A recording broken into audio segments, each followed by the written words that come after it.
I've known about you for quite some time. You published, and I believe it was 10 years since Storytelling with Data came out. That's right. Seminal book. I feel like everybody knows read it. So if they haven't, you should go out and read it.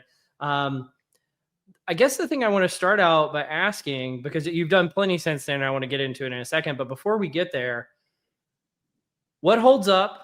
What doesn't hold up from the book 10 years ago? Do you stand by it? Do you still love it? Is it a classic? Or do you kind of get used to the you're tired of the greatest hits? What are you thinking? Well, you also, I mean, I know you got the 10th anniversary edition coming out, but since then you've published quite a few things, but most recent, I believe, is Before and After. That's right. I have a stack here. I'll show it. All right, let's look at the green one. The green one. Very coffee table-esque in its own right. I would say this. So what's different about Before and After? How have you evolved? And I believe there was actually another co-author on that wrote that one. How have you guys evolved at Storytelling with Data? And what are some of the new insights that you're sharing with folks about how this data visualization storytelling role has evolved over time? So when we teach, but you were on and you kind of touched on this a little bit earlier. You were on that kind of mythical, magical founding people analytics team at Google. We had Prasad Sethi as a guest a while back. Can you talk about what that experience was like? Starting out your career roughly in people analytics. Obviously, you've gone off to do amazing and great things beyond just the people analytics space. But with this being a people analytics podcast, I thought you'd ask you about it. So what was that experience like? What did you learn there? And kind of was the team as magical and mystical as that we talk about it in the lore of old? Yes, I think is the short answer.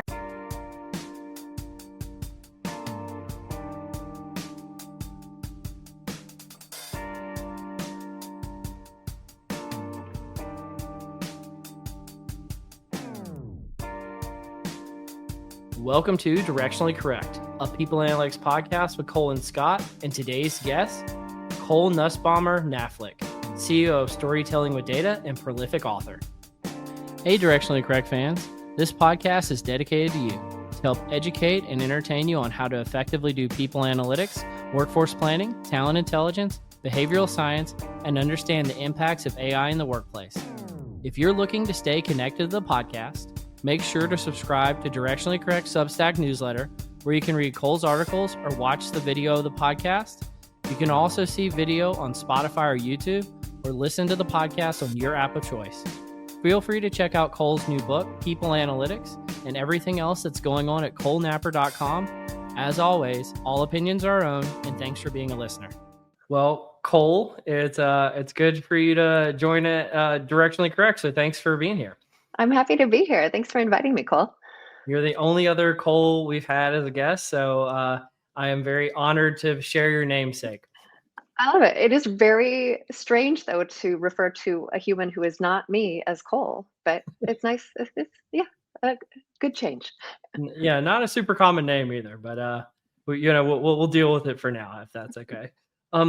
Well, I've known about you for quite some time. You published, and I believe it was 10 years since Storytelling with Data came out. That's right. Seminal book. I feel like everybody knows read it. So if they haven't, you should go out and read it.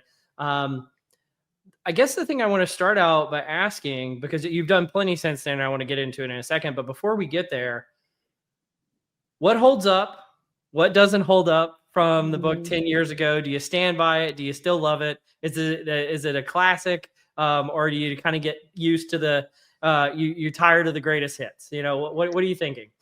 I reread Storytelling with Data for the first time in almost a decade. And actually, I think the only other time after publication that I've read it through from start to finish was when I recorded the audiobook for it, which was also nearly a decade ago. So I went back and reread it earlier this year. And I think I was surprised by how much still holds true today. They are simple lessons that we can use, and I think are even more important given some of the technological advances and other things going on, but to be reminded of how important it is to step back and think about our audience first and foremost when we're communicating, to choose visuals that are going to work for the message and the data that we want to communicate, to declutter and simplify and draw people's attention to where we want them to look, and to not just put data in front of other people, but really to weave that information into a narrative that helps them understand something in a different way and takes them on a journey. And so I think for me, rereading it after all of these years, that was what struck me, is these lessons still hold true. Because when the publisher reached out to ask if I wanted to do a 10-year anniversary edition, and I thought over the years about whether or not to do a new edition and update things. And I never did because we had other things that we wanted to write. And honestly, I was afraid of breaking it because it is still our book that is the best known and that does the best. And I think it is because of the simplicity. But that said, there are certainly some things that have changed in the decade since it came out. And so I think several of those, one is just the way that we teach story has Mhm. become more nuanced. When I went back to the original book, it's useful, but it's more simplistic of plot, twist, ending, which I think is a nice basic framework and can apply at a presentation level or an individual slide or graph level. But in the meantime, we've transitioned to teaching story using the narrative arc, which is just a more robust concept where you start off with a plot and then tension is introduced, and that tension builds in the form of a rising action, and there's a falling action and a resolution. I think the really cool thing about that structure is, one, it maps really cleanly to most business scenarios where you have something you need to communicate to an audience, particularly when you have an action you're trying to drive or a change that you want people to go through, some sort of transformation. Because to have that rise and fall, we have to have tension. And it's not the tension that matters to us as the person communicating, but the tension that matters to our audience. And if we can get at that and bring it to light, then our audience or stakeholders, they're going to naturally be engaged because we've made it about something that matters to them. And then the resolution becomes the action that the audience can take to resolve the tension that you've brought to light.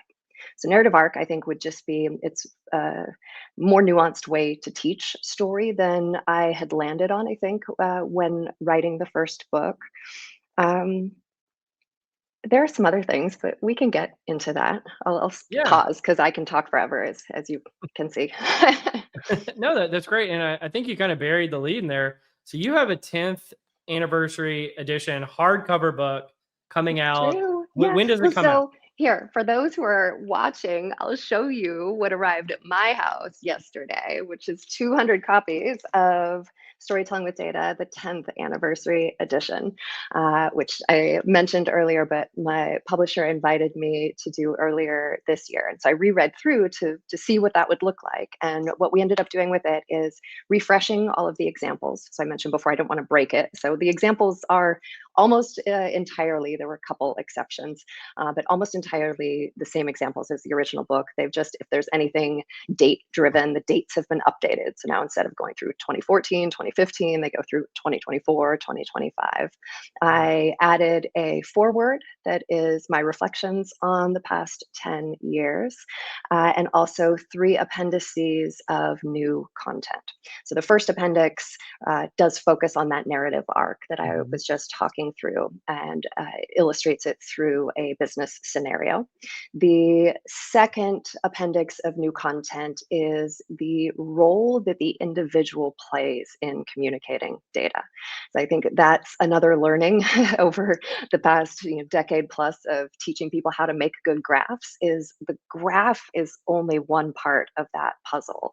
And you, the person communicating the information, whether by virtue of how you design it, if it's something you're sending off to be consumed on its own, or by how you speak to it, if you are the one lending voice to your work, that's an equally, if not more important piece of that equation. And so the second new appendix really focuses on your role and how to build your confidence and capability when it comes to speaking in a way that makes other people want to listen and engage and hopefully act in the way you want them to.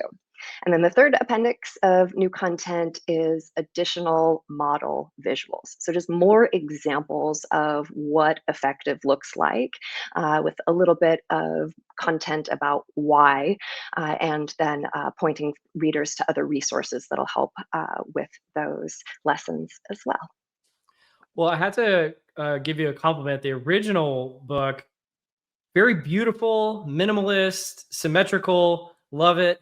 I told you in prep for this, it's like the kind of book that I would if I wanted to look intellectual, I would put on my coffee table. Um, and so And I you have a would question, read it and apply it too, right? and I read it and apply it too. Yes. But I'm wondering, have you actually ever seen it on someone else's coffee table? Mm. Has that ever happened to you in real life?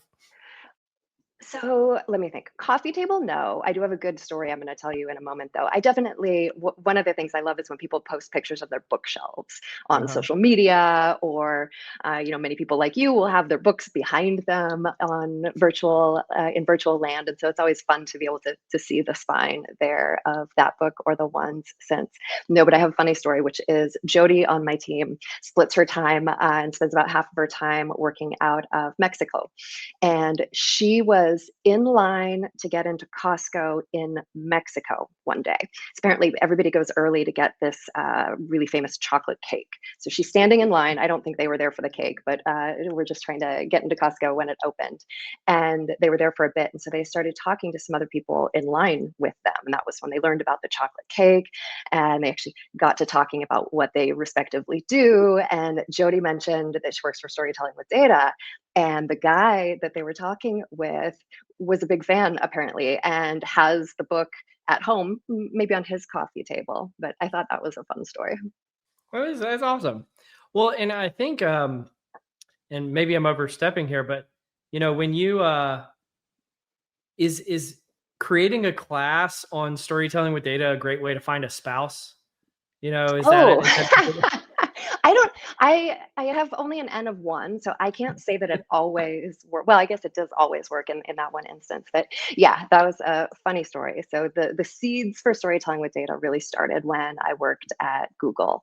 I'd become our team's de facto expert on making graphs that make sense, and slides and things of that sort. And then at one point was tapped to create a training on data visualization. And actually, the first time that I delivered that training session, which was at people analytics or people operations conference that we did internally at Google, that was in Monterey, California.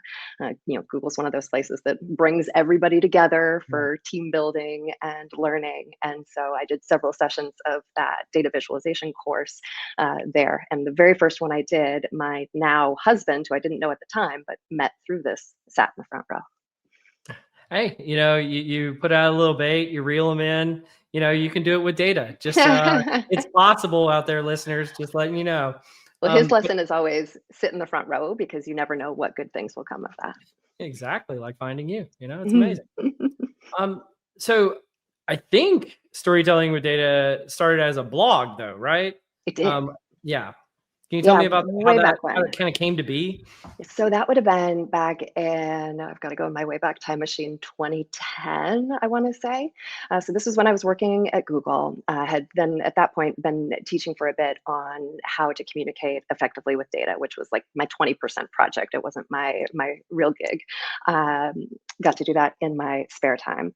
Back Uh, when 20% time still existed, yeah, back when, which was great. And I got invited to speak at a conference. It was a conference in Seattle, which I was very excited about because that was where I grew up, and so it gave me a good reason to go back there. And it was to grant managers network, so grant makers across different philanthropic organizations across the country. And I thought to myself, well, I can't just go and talk to them for an hour and not leave them with something. And it was before the book was out. And so I'd had a cooking blog for a number of years just as a hobby. And so I knew how to blog. And this was when there weren't so many blogs out there. And so you could still start a blog and get some traction. So I started a blog called Storytelling with Data. And I think I got 3 posts up before the timing of the conference. So I had a little bit of content there to push people to so that I would be able to, yeah, leave the audience with something. Randomly, I remember also I wore jeans to that conference because it never occurred to me it was such casual dress at Google that it never occurred to me to dress more professionally than that, which I've since learned to do. Well, you mentioned you had a cooking blog. Can you tell me a little bit about, do you like to cook? I do. What kind of recipes did you write? Like, tell me a little bit about that. Yeah, cooking I think is well, cooking is one of the things that I really enjoy doing in my spare time, even not spare time, making meals for the family every day. I really got inspired when I first moved to California because there were so many fresh ingredients there, and so that was when I first started, having my own vegetable garden, going to the farmers market with regularity. So was inspired by the bounty of produce in California. So a lot of vegetables and things that include vegetables, but some desserty stuff too. Would you say there's more or less vegetables and fruit at the farmers markets in California versus Milwaukee? Milwaukee. So Milwaukee has a great growing season, and then you can find all sorts of things. And I have a beautiful garden that just gets packed. We have chickens also, so it's a well fertilized garden.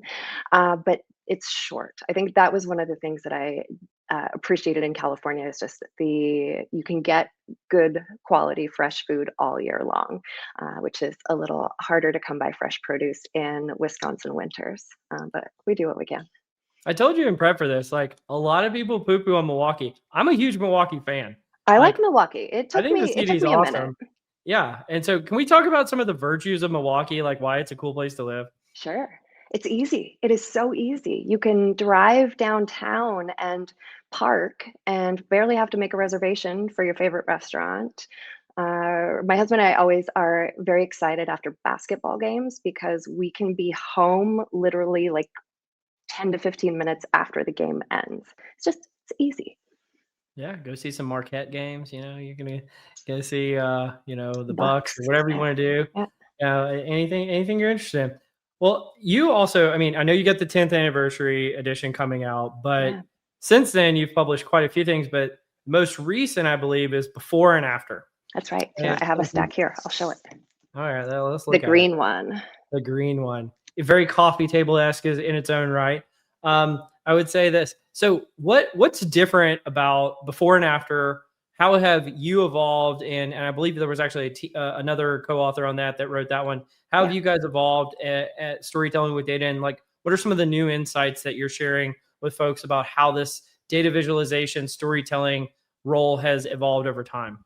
So when we teach workshops with clients, which is what we spend most of our time doing, so we'll go into a team, an organization, spend half a day or a day and really get into the foundational principles for communicating effectively with data. And when we work with an organization, we solicit examples from the group ahead of time, which is great because it gives us a ton of ongoing exposure to how people are communicating with data and what sort of challenges they're facing, or where they're already great and we don't need to focus so much there. And so we use those examples both to understand where and how we will customize our content and go deeper or not spend as much time. But then we also turn a subset of those examples into some of the hands-on work that we do with clients, because I've had noticed over time it can be easy for someone to learn how to do this and to see it applied to a general example and to say, well, yeah, sure, that works there, but our stuff is different. And so it doesn't work for me, and use that as an excuse not to do the things when really we know that's not true. And so I think seeing the lessons come to life through your own or your colleagues' work is really reinforcing to be like, well, yeah, this does work here. And here's how we can sprinkle in bits and pieces of it, or here's where we can use all of it for really great impact. And the before and after transformations that we go through with clients are they always elicit such great responses. Actually, I was at an organization just last week, and we did for one of the final makeovers that we walked through where people would focus on it in small groups first, and then we'd talk about that together, and then I would explain and walk through how we approached it, not as the answer, because there's no way we have enough context going in for a day like that to know, but as one illustration of how you could take a scenario like this and apply the lessons that we've covered. And so I go through the story, the presentation, and at the end they said, wow, if we'd actually presented it that way, we would have gotten the buy-in for the program that we wanted to run. Instead, it turned out what had happened, and I didn't have this context going in, but it was a presentation they had shared was something that had gone to leadership earlier in the year. And they had one of their senior leaders come in and say, I disagree fundamentally with one of the ways that you're approaching this. It was related to an email campaign, and the exec thought if there were too many touch points, that was going to backfire and people were going to get annoyed. When really the story was the more touch points, the more successful the campaign. And they'd proven this over the course of several different campaigns, but they didn't have it organized in a way that they could say that eloquently or point to the data that showed it. And so all of this is a long prelude to say the magic that happens when you see not just the before and the after, but the transformation and the process in between and the thinking that goes into it was something that we didn't want to have limited to our clients, that we wanted to be able to bring to the community at large. And so that really is the basis for before and after. There's a little bit of prelude up front on good practices when it comes to visualizing and communicating with data, but the bulk of the book, the 20 chapters, are 20 client-inspired case studies where we show you the original slide, graph, or presentation, and then take you through the process, teaching a number of lessons and highlighting tips along the way that get you from the before to the after. Now, these have all been anonymized so that we're not giving away any confidential information. But I always think it's so interesting because there is something to be learned from every example, even if, and sometimes especially if, the example is from a different industry or different space, because it allows us to just think, and I think in a more open-minded way where we're not stuck in the rut of how we always do things because we always do them that way. And we can see things highlighted through different examples that can sometimes spark or create the spark that we can then bring back to have greater effect in our own work. Absolutely. Yeah, I mean, I feel like, a before and after picture in the context of weight loss is just such a stark contrast. Any sort of transformation, right? Yeah. Or we think of like binge watching HGTV or like the cooking shows where they have the random box of ingredients and you're like, they're not going to turn that into anything. Like, and then you see what they do and the thought process and the amazing thing that comes out at the end. Yeah, everybody loves a good makeover. I wonder who invented that concept. Like this marketing genius, whoever invented before and after. I mean, it had to have been invented by somebody. Maybe it was the ancient Egyptians. Who knows? We'll never know. But you were on and you kind of touched on this a little bit earlier. You were on that kind of mythical, magical founding people analytics team at Google. We had Prasad Sethi as a guest a while back. Can you talk about what that experience was like? Starting out your career roughly in people analytics. Obviously, you've gone off to do amazing and great things beyond just the people analytics space. But with this being a people analytics podcast, I thought you'd ask you about it. So what was that experience like? What did you learn there? And kind of was the team as magical and mystical as that we talk about it in the lore of old? Yes, I think is the short answer. And I credit Google for so much of what has happened with my life since then. I mean, I mentioned before, but my husband, who also worked at Google, so much of my life now the roots can be found from that. Yeah, I would call it magical time when I worked there. So I joined Google in 2007. It was actually shortly after Prasad, who you mentioned, was hired. And he was hired to bring together some disparate analysts that were in different parts of people operations. There were a couple analysts in compensation and a couple in benefits. And so all of that got centralized under Prasad in early 2007. And I was one of the first hires into that newly centralized group. And I look back and I don't even know how I ended up there, because I'd been in banking prior to that, went through the whole credit risk crisis, and I applied online. Like, I'm one of those that sent in my resume among the millions that, so that's also magical to me, that somehow that found its way to a person who looked at it and wanted to know more. Well, I bet it Um, was aesthetically pleasing and symmetrical and exhibited really good data visualization and storytelling practices. You might be right. I honestly don't remember, but I do remember every day feeling so fortunate to work at such a great place. Because to your point, it really was a magical time to be there, because there hadn't before that been much work looking at people data. And for me, one of the fascinating things, I've been looking at loan data and credit card data prior to that, and it's all the same sort of things that you can do with it. So Yeah. the similarity in how you approach trying to predict someone's likelihood to leave the organization, how you might test out interventions, looks very similar to how you predict when somebody's going to default on their loan payment. And so for me, it was fascinating to find that there were all of these skills and things that I knew how to do statistically that applied very well in a totally different space, which is fun. And people are a fun topic to analyze, as you know, because they're complicated and they have this thing, free will, which like just it complicates things in ways that can be super fun. And so when I joined, that team was small.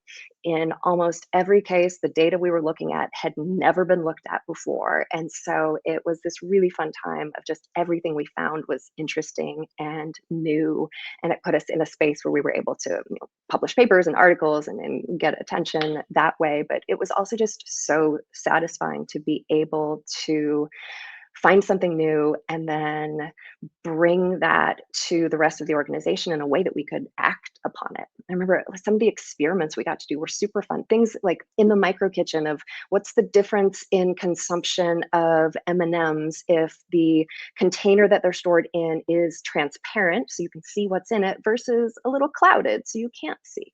People eat less when they can't see all the candy. Like, that's fascinating to me, how we can understand and even predict human behavior. And I think another thing that really came that I really got to understand at a better level through that role was that the data is not everything. The tacit knowledge that the HR generalists who we worked with would bring to any situation was so valuable. I can remember I mentioned before, but in the predictive attrition space, you could never be totally data driven, because you'd always have the HRBP who you might have a person who on paper looks like they're about to leave, but the HRBP knows, well, no, but their wife just got into grad school here, so they're not going anywhere. And being able to marry those two, it helped me understand how powerful that is and how important context is and how important it is to not just work behind your wall with data, but to really understand who you can talk to and how you can bring in some of these other inputs in a way that's going to make everything stronger, right? The data makes the HR person who needs to do their stuff stronger, and the knowledge that they have, if we can bring that in and marry it with the data, that is a magical combination. I feel I like I've love used it. the word magical a lot, but you started Yeah, it's my fault. Sorry. I primed you with it, using it. some behavioral science Yeah, techniques. there you go. Um, well, do you still like going to people analytics events? I I mean, I don't think do. you go Yeah. to as many as you used to, but we met at People Analytics World in New York. So what Yeah. do you like coming back? Do you prefer the mega conferences? What do you think? I like learning about different spaces. And so for Mhm. me, it's always interesting to to get a taste of how things are going. It's been, I mean, I left Google in 2012, so it's been more than a decade since I worked in people analytics. And so, yeah, being able to understand what's going on there is fun. But yeah, I enjoy learning about functions and spaces where people are really interested and passionate about what they do. And I feel like people analytics is a space where you get people who are they're excited about that as a role. Absolutely. Well, I mean, you mentioned it been since 2012. You went independent, you started your own company. Yeah. What's that like? Is it scary? I mean, I'm sure you're very established now, but in the beginning, what is that journey like? And would you recommend it to others? Well, in terms of recommending to others, I am a huge proponent, and this is just because of my own probably risk aversion, but also how things played out for me. If you're wanting to do something new and on your own, if there's a way to test it out first, and if Yeah. you can test it out while still having your full paying job and benefits and all of those things, even better. And so that was what I Like was writing a fortunate. blog, you Yeah, know? right. Yeah, test the waters, right? Understand if there's demand there. Now, I was very fortunate because I had a super supportive manager who, because I started teaching at Google, I mentioned, and then over time I started getting, and particularly after that first conference where I presented to the grants managers, started getting just cold calls, people reaching out saying, I heard you do this. Can you come teach my team how to do this as well? And Google said, yeah, okay, you can do that. Just do it on your own time. This was before there was unlimited vacation. So, I'd use my every vacation day and like take red eyes across the country and talk to anybody who wanted to listen to me on the topic of communicating effectively with data. And so that was great from a couple of standpoints. One, I got a lot of reps in before people were paying me. And so I think that was helpful so that by the time I started charging, I knew I could deliver, Yeah. which so it's good from a confidence building standpoint, and also just from a testing the market standpoint. So by the time I made the decision to leave Google, I knew there was a market there. I knew I could connect with it, and that I had pretty good confidence that I could be as busy as I wanted to be and in control of my schedule, which was important for me at that time because I was starting a family, and wanted to have a little bit more flexibility from that standpoint. So yeah, it definitely is scary. And I think for anyone who goes out on their own, there's a strong desire to want to say yes to everything because you don't Mhm. necessarily know when the next request for something is going to come. Yeah. And as I look back, I didn't recognize this at the time, but now with the lens looking back, I started storytelling with data and left Google right as I had my first child. And I was so protective of my time and Mhm. prioritized ruthlessly. And what that looked like was I didn't do anything that was outside of this very narrow scope where I knew I did my best work. And what happened as a result of that is just word spread, positive word of mouth. I stayed very focused. I was able to keep storytelling with data sort of in the confines that I wanted to and try to balance that with family life and a growing family. Though the idea of balance is elusive, I don't think it's actually attainable, which is maybe another conversation. But yeah, I think just going back that if you're thinking of going out on your own, it is scary, and so the more you can do to test that out ahead of time and understand, so that for me, once I made the leap, it wasn't a leap any longer because I'd gathered enough information to know where I was going to land and how that would be. When as a part of that journey, I believe you wrote a children's book and an adult coloring book in the process. Can you talk about both of those as well? So let's see. So yeah, if we go way back when, and we differentiate the books by color, which we're going to run out of colors here soon. I don't know. But so the original Storytelling with Data was published in 2015. That was followed up by, it's not quite a coloring book, although that does sound fun, but a workbook, the blue one, which is called Let's Practice. And it follows the same chapter structure as Storytelling with Data, but Mm. the chapters are each organized organized in terms of exercises. So there's exercises that you're meant to solve on your own, but then I also solve, so you can see some of the thought process that goes into it, almost in a similar vein to what you'll find in before and after that we talked about a little bit earlier.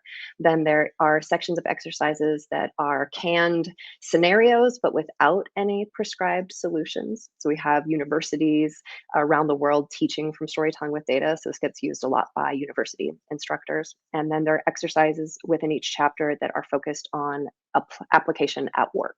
So you've done this in theory, you've done it with my canned examples. Now let's take a project that you're facing in your day to day, break it into the subcomponent pieces, show you, talk you through how to apply the different strategies, so that you feel like you've got some support through that. That was out in 2019. In 2023 was the Yellow Book, Storytelling with You. And I mentioned earlier the important role that you, as the person communicating with the data, plays. And this book really focuses on that. Subtitle is Plan, Create, and Deliver a Stellar Presentation. And it's organized in those same three sections. Plan, which is all of the low-tech stuff you can do to really understand your audience and get concise on your message and start to plan content in support of that message. Then Create goes through the creation, everything from the slide template to slides with words, graphs, pictures, and then the delivery piece. How do you develop your confidence and your capability to be able to speak in a way that makes other people want to listen? And then in 2024 came this one, which features a pink dragon. Daphne draws data. So I have known ever since having kids of my own that I would love to try to write a children's book. And so I had that idea for a long time, but didn't know what it was going to be, and took a lot of different directions and drafted a lot of different things before landing on the idea of a dragon. And that stuck, and things progressed quickly from there. So Daphne, the heroine, is a dragon with an unusual talent for drawing data. So after getting made fun of by her brother for that not being dragony enough, she goes on an epic adventure to try to find a place where she fits in. And along the way, she makes different friends and helps each of them solve a problem by using her talent to draw data. So the book itself is very pictorial. There's no mention of graphs. You don't even really know you're looking at a graph when it comes to the data drawings. And it's super fun to read to groups of kids because they can understand, and they just shout out the answers when they're looking at the data drawings. And then there's a graph glossary at the end that gets more into the types of graphs that Daphne uses on her adventures. And really the goal is to bring the superpower of the same sort of stuff that we spend our time teaching adults to kids. Because if they can learn the faculty of a spoken language as young as they do, right? Learn how to read and write and have conversations. I really feel that we could be introducing the visual language of graphs and the critical thinking and problem solving that goes along with that a lot earlier than we usually do. And I think in a more engaging way, because when I see what sort of graphs my kids come home from school with, they're graphing things like the weather in Wisconsin in January. It's like, okay, that was awful. You experienced that. You know it's not good. You don't need a graph to remind you of that. But if we could graph, I don't know, how much time you spend on your screen every day and your mood. Well, then now we're gathering information on you, the kid, which any kid's favorite topic is themselves.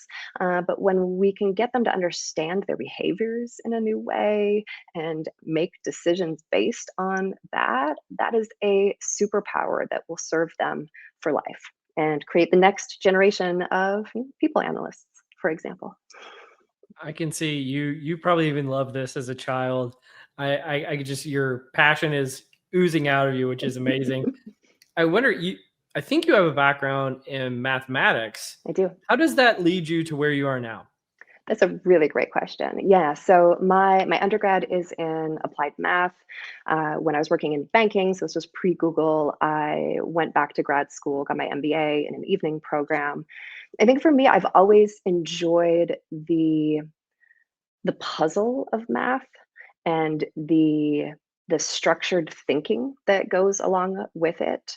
But in a way that I don't know, the practical side of it. So I loved computer programming, for example, not for, the hours spent debugging, but that when you figured out why it didn't work and fixed that, then it worked and it was logical and it made sense. And you could break things into their pieces and put them back together in a way that worked. And I really like that sort of logic, but not for itself. I enjoy that sort of logic for then being able to translate it into something that somebody else can do something with that makes things better. And so for me, the combination of math and business was perfect because I have enough of the quantitative background to be able to understand the statistics and talk to the engineers or the statisticians and understand enough of what they're saying to be then able to translate that into something that makes sense for a sales leader or another part of the organization. And that was really,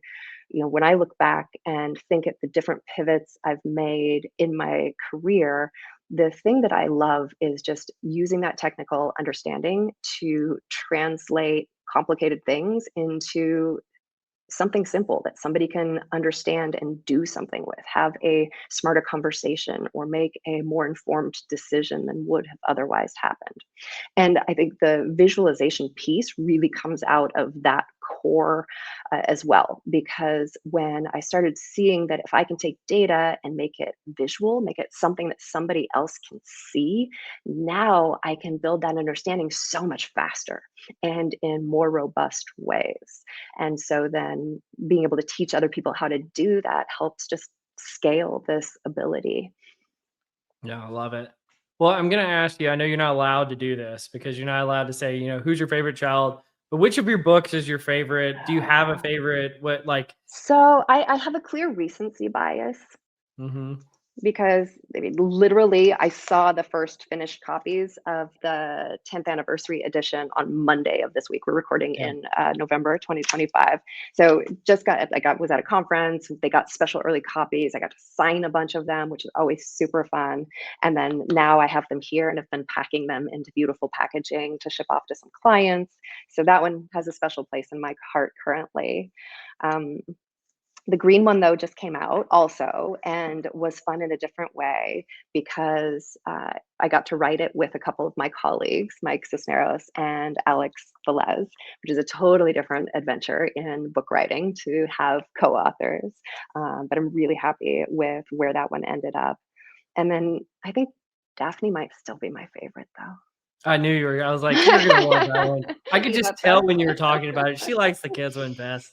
Yeah. I Well, I love it. mean, one of the magical things I get to do, see, I use the word again, now as part of my job is go and read to, second and third graders and do graphing activities with them, which is so much fun. They've got this natural curiosity. They haven't yet started to censor themselves, and they have a lot of terrific questions that I really feel like if we could help them hone that ability to ask smart questions and then gather the data to answer their own curious questions, that is crazy powerful. Okay. We're going to do an experiment. I don't know if this is going to Okay. work, but we're going to do a little bit of before and I can work on the after later. Okay. But so every once a week, I publish something called a data snack. And one of my coworkers, who is like an amazing data visualization expert, is always sending my team feedback about how we can improve these. And she's like obsessed with you. And she thinks you're amazing. And so I was like, well, I'm talking to her. I might as well get some feedback on what these look Nice. like. So I wanted to pull up. I'm going to show you 3 different visualizations. You Okay. won't hurt my feelings. Tell me, what do you like about it and how could they improve from kind of that before and after? This isn't a full telling a story, but that's Okay. why it's just called a snack. It's meant to be Yeah. pretty quick. So this first one is just a bar chart. It's showing the relationship for the top schools that employ or the top schools that get jobs in the Fortune 1000 companies. We're looking at 6 different bars. It's got data on top of each bar, little grid lines, but they're somewhat translucent. Tell me about this visualization. Can you see it at all? If you can't see it, Yes, we'll I just can see move it. on. All right. So I'd say, what do I like? I like that there are clear and prominent titles. Right. So at the top, we get top schools for Fortune 1000 jobs. And then the graph itself is titled. And I like that it's a different color so it stands out. You can kind of scan through. Bar chart is a nice, simple choice for data like this. One thing I that gives me pause, though, is as I read through the subtext at the top, these are the top schools employing 14% of grads who got jobs at Fortune 1000. These schools together only account for 7% of those who got jobs in the Fortune 1000, led by Arizona State and Penn State. So for me, one thing that people should be aware of when they show data is it feels like it's all inclusive. And so when you show these big, bold bars like that, even though up at the top it says this only represents 7%, it would be very easy for someone to overlook that or not give Mhm. it enough weight and look at these. And it's hard to read. I think that first one's Arizona State. And to Yep. say, Arizona State is the one that gives most to Fortune 1000 companies, which might be true, but this is also, we're looking at a tiny slice as I understand it and trying to analyze this very quickly. So that would be a leap. So I'd be Yeah. careful about that. I would want to somehow show that this is only a fraction A in a way fraction of that a fraction doesn't, a too. fraction of a fraction, yeah, which Yeah. doesn't come across the way these bars are represented in taking up a lot of space. Okay. I'm mindful of time. I'm actually going to skip to the last one because this is the one I'm most curious about. And Oh, it's actually showing up blurry. I apologize for that. It does look better normally. Um, this is a scatter plot and it yes. has a line on it. I, as a prior, well, I not prior, a PhD person, love a good scatter plot. I Yeah. know they're controversial in the data visualization community. So tell me what you think about this one. It's talking about what colleges have the best track record of placing new graduates in the Fortune 1000, and it plots them on the percent of alumni working at those companies and the percentage of new graduates that work there in the last 3 years. Okay. So I don't hate a scatter plot specifically for this data. And again, I'm trying to analyze and take it in as we go along. So for me, drawing the line, I could give or take. I think I for data like this, at least when we've used scatter plots and it looks something like this in a business setting, I oftentimes want to have there be some super labels and kind of categorize things. Oftentimes a Mhm. quadrant will make sense for the categories where you've got like one of the dimensions is low or they're both low or they're both high or one is low and the other is high. And usually there's a pithy title you can put that encapsulates that'll just make the information a little bit easier to read. I'm not sure that the diagonal line adds much here. Trend lines, I almost always hate. I'll just say that. I mean, unless you're doing some sort of statistical modeling or there's a best fit Yeah. thing and it makes sense because either there is a trend and you're going to be able to see it without the line, or you're manufacturing it by putting the line on there when it doesn't really look like a trend. In this case, I don't hate it totally because you could take away the line, you can still kind of see. And I can't read these axes, but from what you said, it would just mean the ones that have more alumni have more new grads also? Yeah, it's I basically also showing don't know if that. that's super interesting. Yeah, that's a good point in itself. So I definitely I what I appreciate is and I'll be sending you a check in the mail is the free consultation, the free before and after exercise. Thank you so much. I don't know if that'll resonate for the people Well, who and aren't on video, but I thought that would be a fun thing to do. that is super fun. What I will say too, just some general lessons that come out of looking at those examples. They titled in both cases, I think, with the question, which is one way to do so. Mhm. I often, at least in a business setting or translating that to a business setting, you may want to think about leading with the answer instead of the question. Though Oh, I yeah. imagine because of the ways those were portrayed that they're more exploratory, right? Where everybody will go in and look Mhm. for the point or the bar that's more relevant to them.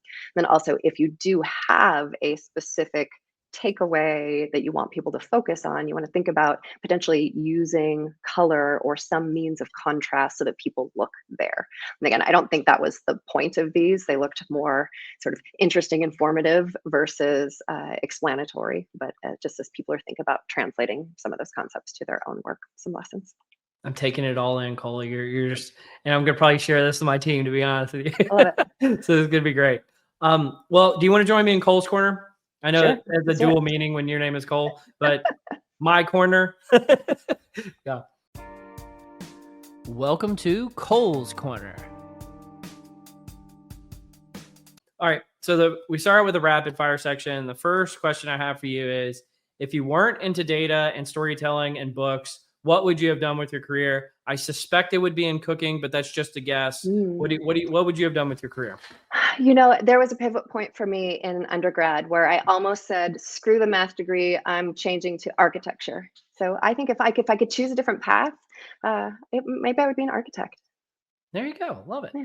I almost was an architect. That's Were funny. you? You and I share that in I common. mean, I Yeah. was by no means almost an architect. I thought I mean, about changing majors at one point.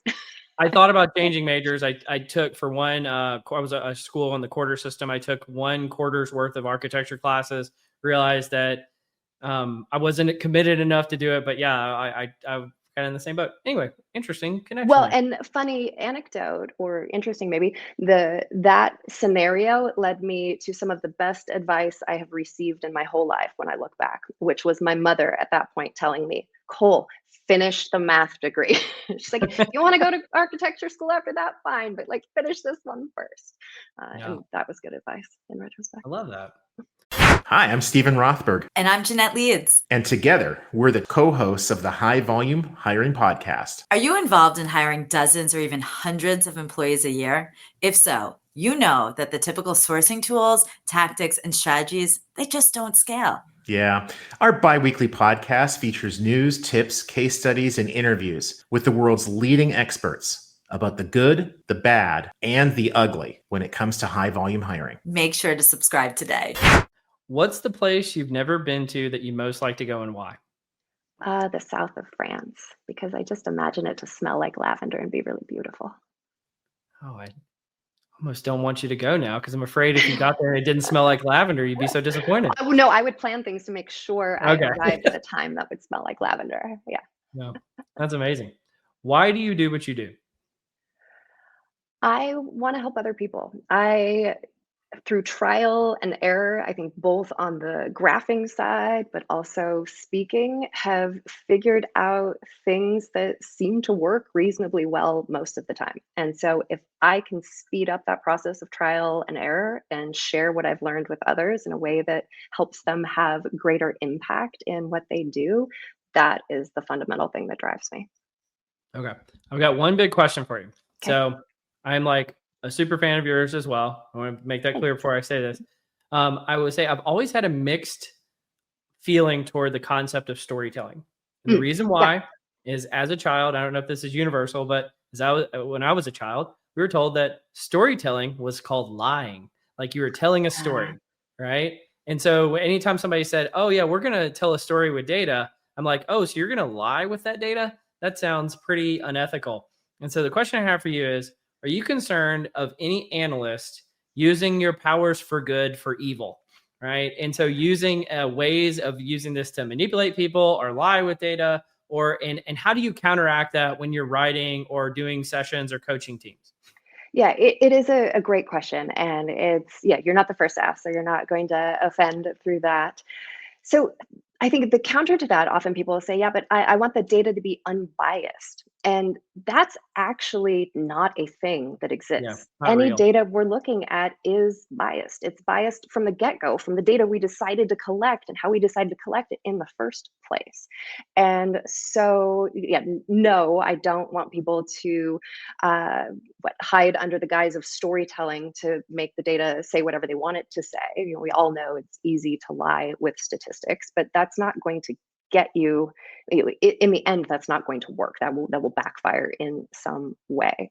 But I think being truthful to the data, using colleagues around you to help you poke holes in what you've done or counter the assumptions that you've made so that what you're doing is robust and certainly ethical. We have the benefit of coming in at the explanatory piece when we're teaching. And so we'll often draw the distinction between the exploration of data and everything you do to understand it and the explanation of data. And we can kind of hand wave and be like, all right, we're going to focus on this latter piece. And we're assuming that everything you've done up to this point makes sense and is valid and you've vetted it. And, you're not leaving out any big things of data, or, you're looking at one slice of the pie, like we saw in one of those examples you flashed up. But yeah, I like to hope that people use these tactics for good. And the reality is that most of when things are misleading, this certainly isn't all of the time, but most of the time it's just by accident, or somebody didn't think about it from that standpoint, or maybe know better. So they cut off their bars at an axis that wasn't zero, and it invalidated the visual comparison. And so we can do a lot just by teaching people how to make some of these decisions, the considerations that need to go into them. I think another useful thing is just building data literacy generally, both for people who are working with data, but also for the other people who are meant to do something with that, or interpret it, or read a stat in a news article. That the more we can build data literacy across these groups, the more we can be both kind of watching out and catching each other in positive ways to make sure that we're doing good things. Absolutely. Well, thank you for sharing that. All right, let's do some What Am I Reading? So the first one I have for you, which you're just the perfect person to talk to about. Friend of the podcast, AJ Thurston, made a recent, very short LinkedIn post. And it says, ignore the data viz gurus. You can use red, green. And so I guess I'm sure you're much more familiar with this than I am about the debate in the community. Can you use red, green due to accessibility concerns, and often making suggestions of blue and orange as accessible alternatives. And he goes through and shows that the default settings in Excel for red and green are not colorblind safe here on the left-hand side, but that there's these two more colorblind safe options of red-green pairs. One is the Okabe Ito, I think is how you pronounce that. And then the other is the Color Brewer, both of which are, I don't know the right words, but I would say like off green and off red, but there's still gradients of red.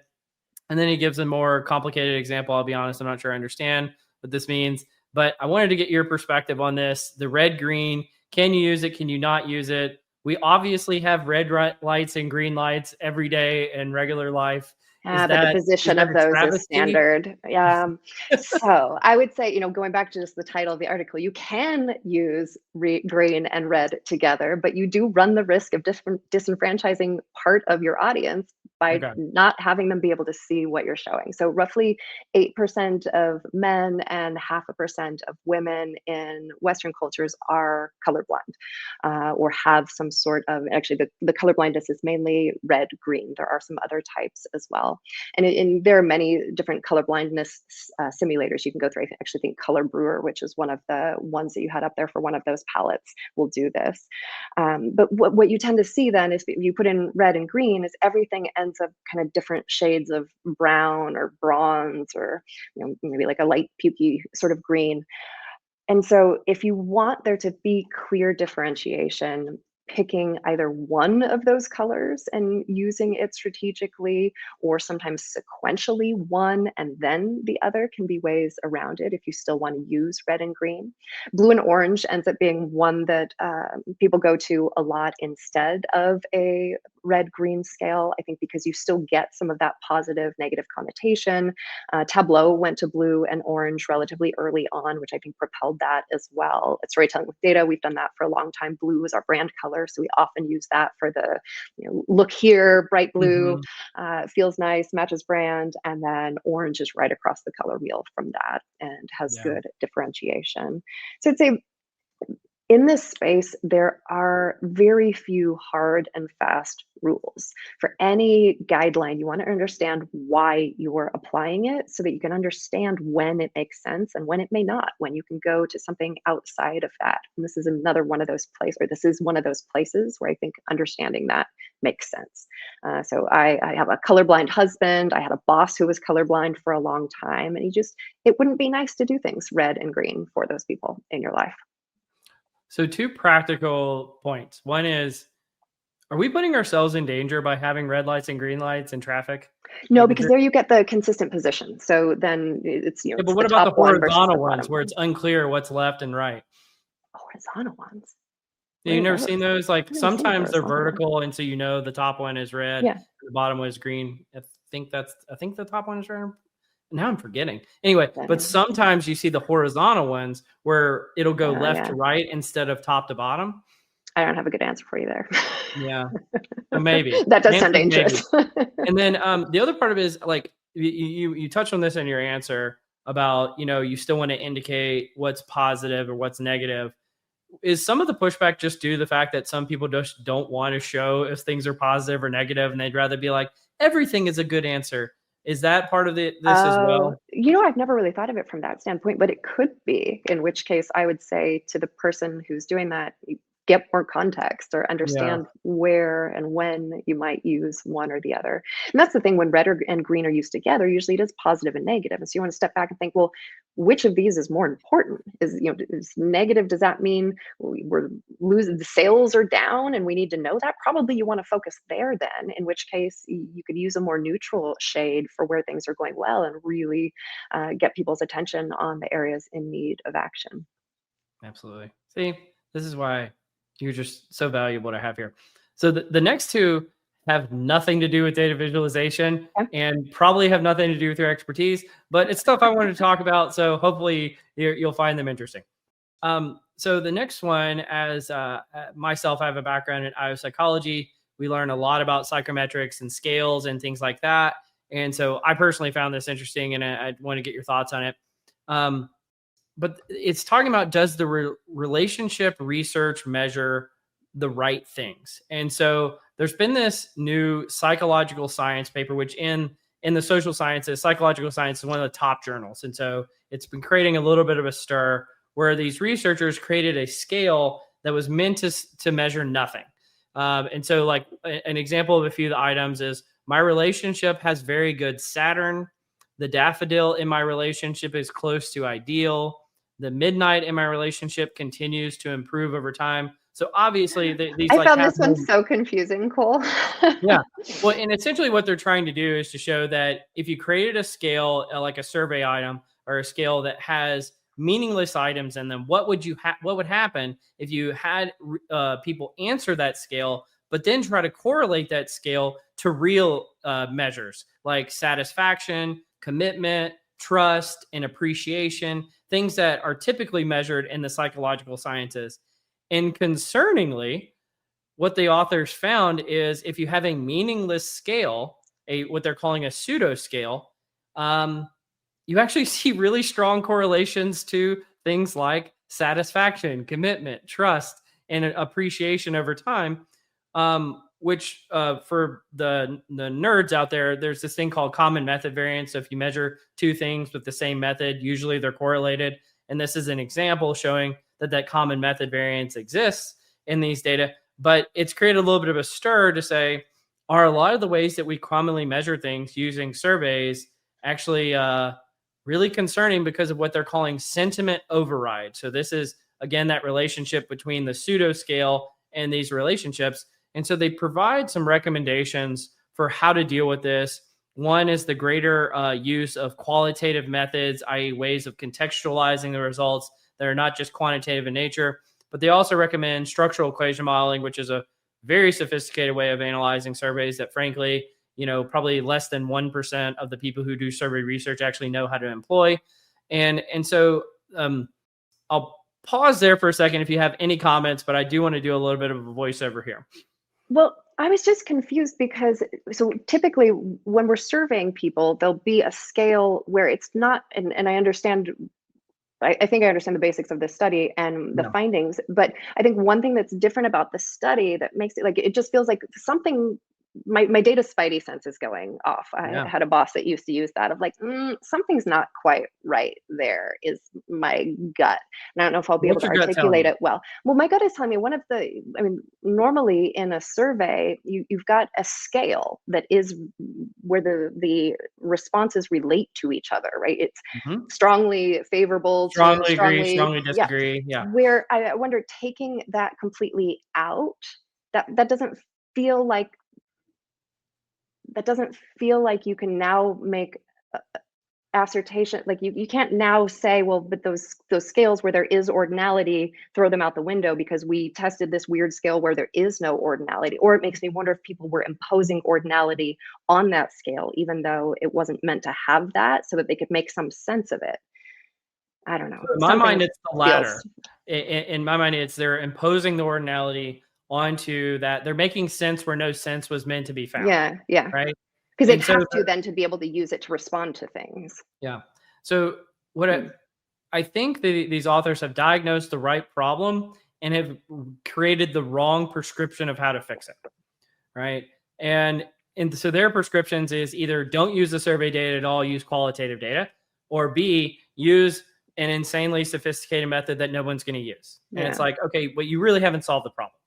And so I have a prescription here that I think solves it, which is, I've heard other people say this, so it's not unique to me, but basically, every survey item has like a 0.25 correlation with every other survey item. And this proves that even inane pseudo items still have that same 0.25 correlation, even if they're not even real data. And so the bar for making a, any kind of prescription based on some results means you need that correlation to be substantially higher. Right. And so I have seen so many teams, I'm sure the team at Google probably did this as well, that there would be like this 0.3 correlation. And they'd be like, we found this amazing finding between, the transparency of the M&M jar and the M&Ms that were eaten. And it's like, yeah, but I know that's a bad example because that wasn't a survey, but you get my picture of like, you did the Google Guys survey and you had these 0.3 correlations and we found these magnificent findings, and lo and behold, we should change our whole strategy based on this. And my prescription is, no, it needs to be substantially higher than 0.3 because likely, if you're anywhere 0.3 and below, it's probably just due to either what they're calling sentiment override or what's commonly known as common method variance. And that is a tough lesson that I think every analyst who does this type of research needs to learn. And so I just wanted to call this out as somewhat of a PSA of, do better, guys. I think that sounds appropriate. Last one. And again, in the psychology community, there is a love-hate relationship with the MBTI. So the Myers-Briggs Type Indicator. And I've heard for years, frankly, I've never looked into it because I've not been like an OD consultant who used the MBTI in their day-to-day job. But I've heard from plenty of my friends over time, it's like, oh, you should never use the MBTI. All the data says it's terrible. It's not a good measure of anything. And so there was this study, a meta-analysis that came out in 2017 that I had not seen, but a person recently on LinkedIn covered. It says, is the MBTI scientifically valid or just a corporate favorite? And one of the things that they found was that 37% of people change their personality type from when they take the MBTI to when they retake it, which would sometimes be called test, retest reliability. And it is expected if you have a reliable measure and a valid measure that it's considered a good measure in psychological terms. And so one of the three things that they found in terms of this meta-analysis is that there's actually moderate reliability. So the test, retest correlations for the MBTI are around 0.72 R squared over a third of the user shift types. It says it has shaky validity. Factor analyses suggest the MBTI may only reflect 2 to 3 of its proposed 4 dimensions, and it overlaps heavily with the Big 5 personality indicator. And then it has low predictive power. It struggles to reliably forecast job performance, academic success, and workplace outcomes. So I use that to say, before I give my thoughts on this, did you have any thoughts, Cole, on the MBTI and its use? Have you ever taken it before? Do you know? I have. Yeah, I've taken it twice. And so it was interesting. I actually think the thing that they call out the very top, though, feels like maybe a little bit of a red herring, right? Which they say, what was it? 37% of people who take it twice change personality types. And so I have this is one of those N of 1 sort of studies, but I've taken the MBTI twice, and one of mine did switch. I was INTJ and then ISTJ maybe. But for me, I was very extreme on all of them except one of those dimensions where I was very minorly in one direction the first time and very minorly in the other direction the second time. And my understanding is with any sort of personality test like that, the environment in which you're in is important. The first time I took it was I think I was as a student or maybe first into my early career. The next time I took it, I was in a totally different role. And so your frame of mind and what you're thinking of, you're responding to it has an impact. So for me, that 37% wasn't, and maybe it's just my own personal experience where I was like, that seems a little not like throw out the baby with the bathwater. I don't know why I said that expression. I don't know that I've ever said that before. However, I don't know that personality testing is a great way to bring, like, I wouldn't want to use that, and we did not at Google when if we were doing any sort of testing in the application process, it was looking for things that were going to be indicative of success in the role in a way that we've proven it. So like ability to show that you've demonstrated leadership in the past, depending on what role you're hiring into. So more behaviors than anything intrinsic to your personality. Personality tests we'd sometimes do. I can remember doing the one that had colors associated with it. I don't remember what it is, but more to understand how to work better across different teams or personalities and things like that, which there's probably some utility there. Probably be skeptical from a psychometric standpoint of any color-based scale. Just saying it. There's many of them out there. I want to get my thoughts on this one because this was actually really surprising to me. First of all, and I'll make this as a kind of a blanket statement. I believe the MBTI says you should never use it to try to predict job performance or academic success. It should only be used for like kind of personal self-discovery. I believe that's what they say. So if people are using it for selection, you shouldn't be, right? So I'll just kind of say that first. I was actually really surprised from this because the people I've heard from for years just said its validity was like awful. You should never use it. It's like the worst measure ever. Honestly, looking at the data, it's not that bad. I've seen so much worse. So it surprised you by being better than you thought? Yeah, like way better. Because I mean, early in my career, I used to do a little bit of selection and assessment work. And we would occasionally, go to a company and like, oh yeah, we've been using this assessment for 5 years. Can you go and look at the data and try to validate it? And it would literally like have a correlation of like 0.0001 in predicting like what it was intending to predict. And it like had no retest reliability, like essentially none. And they've been using it in high stakes selection, right? And so I'm thinking about that, comparing it to MBTI. And I'm like, I mean, I per my PSA I just said a second ago, don't use MBTI for selection. But if they had been using MBTI, it would have been better than what they were doing, right? So that's number one. The second thing, Big Five is better. However, there has not been a big, broad societal adoption of the Big Five for self-discovery purposes. And clearly there's something there with the MBTI that kind of leads people to want to use it. I've never been a proponent of it, but this actually makes me think like maybe I shouldn't have been dogging it for all these years so much. Right? And Cole, what is the Big Five? I'm not familiar. So the Big Five is they call the Ocean model. So openness, conscientiousness, extroversion, agreeableness, and sometimes kind of neuroticism, but emotional stability. And so the Ocean model is, from a psychometric standpoint, is considered to kind of be the gold standard that's out there, right? But again, it has not been broadly adopted. And I think, again, there's some of this cult following to the MBTI. So there's something there. And so it leads me to the last point, which is, I think people, because so the person who created the MBTI was Carl Jung, who was a student of Sigmund Freud. And in the psychological community, there's been known for years that, like, for whatever reason, those two people have become like persona non grata in the community. And so people just like hate them now. They think they're like not great. And because I think that there's this stigma associated with them now, that is bled over in the MBTI and has caused otherwise rational people to really trounce this thing. And honestly, I fell for it. And so I know this isn't saying that this is the best measure. Obviously, the Big Five is better, but I was really surprised looking at this, that it has been gotten such bad publicity in the psychology community for years. And it's not that bad. So I just kind of want to do a mea culpa today. So I know you have no care about in that space at all, but I appreciate you No, bearing it's with me, Cole, interesting. on that. I had no idea that Carl Jung was the one who came up with MBTI, so I learned Well, something new too. it's not the MBTI. He came up with the types.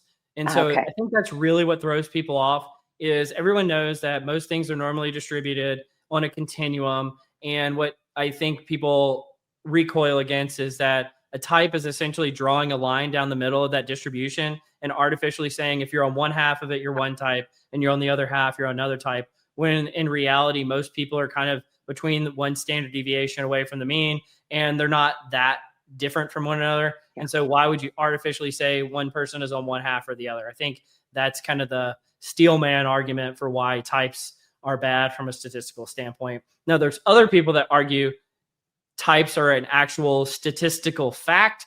Those people are dumb. They're not real. We've covered it before on the podcast.